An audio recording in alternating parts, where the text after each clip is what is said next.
Well, the taser, anytime you have to put hands on someone or there's a possibility that the person's going to fight, you risk the injury to both parties. And, the taser totally eliminates that.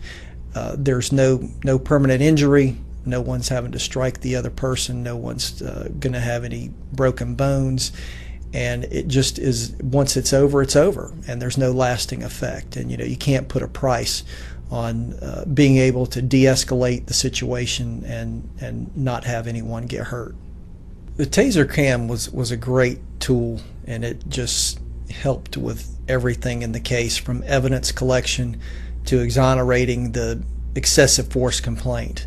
The great thing about the Taser Cam was the audio and video just captured so greatly the intensity and just gave accuracy to my story, and great credit to everything that I had said happened. And of course it exonerated the use of force complaint, because they did file a use of force and threatened to go down and talk to people in city council and all that, because the real complaint was that, the first time we understand that. The second time there was no reason to deploy it twice, because my daughter was complying with your commands. That's what her mom said. And when we played back the video, you could see very clearly after the first 5 seconds, she was trying to stand back up, and she got all the way up to her knees, rather than what she attributed was just a little bit of bump in her body movement because of the electricity from the device.